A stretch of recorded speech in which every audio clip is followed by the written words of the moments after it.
Hello everyone. Today we will discuss about what is main thread in Java. Whenever Java program starts, always there will be one thread running that is nothing but a main thread. The main thread is important for two reasons. First one, within main thread, we can create the child threads.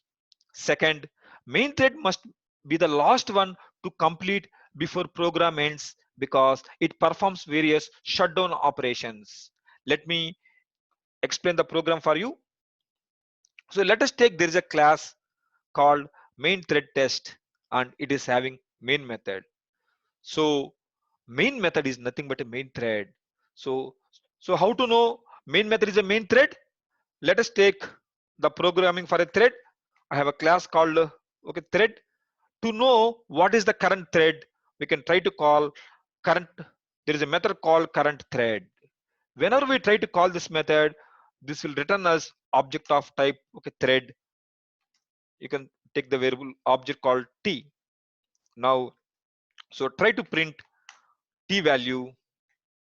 Let's say current thread. What's my current thread? So to know about the current thread, we can try to call the current thread method on a thread class, and the current thread method is nothing but a static method. That is the reason we are trying to call directly with the class name. Now try to print the object t,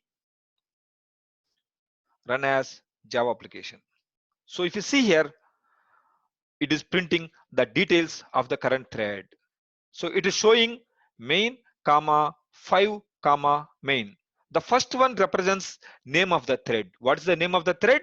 Main. So always so far whatever programming we have done, we always have the main method, and main method is nothing but a main thread which is the starting point of program execution. So next 5. 5 will be the priority for a thread. So main method is having normal priority. So there will be three types of okay. So priorities in the thread: minimum priority, normal priority, and maximum priority. The value for minimum priority is 1. The value for normal priority is 5, and the value for maximum priority is the value 10. So because of main is having normal priority, it is having the value 5. Next, the last one will be called as a okay group.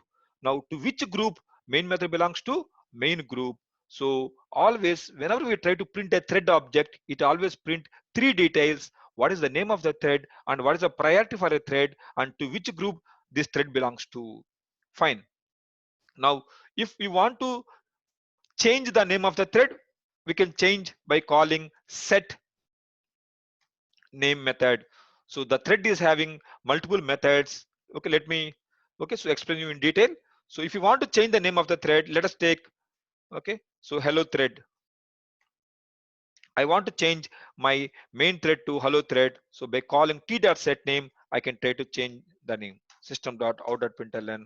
So if I try to print the object,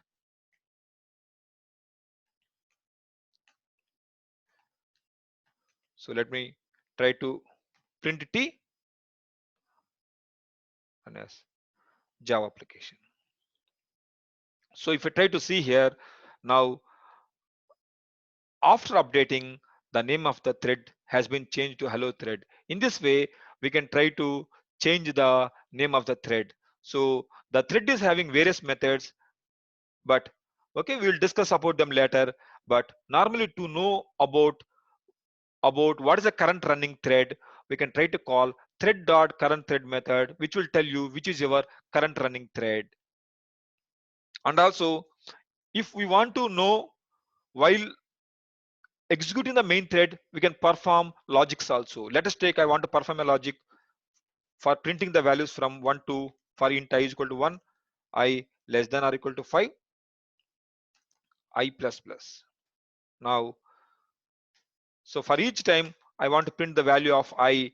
Now, my aim is while printing, I want to make the main, I want to make the main thread to sleep for a specific amount of time. So on the thread, there's a method called sleep. This is also static method. So we can provide the milliseconds. Let's say I want to sleep main thread for 1000 milliseconds for each iteration. Whenever we try to call sleep method, we have to handle we have to handle the checked exception, which is nothing but a interrupted exception. So surround with try catch block.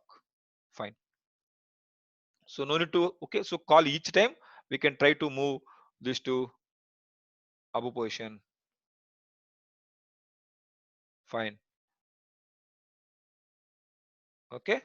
So in this way, we need to have the try catch block whenever we try to call the sleep method, because of sleep method always try to throws the checked exception, which is called as interrupted exception. That's the reason we have to handle that with the help of a try catch block.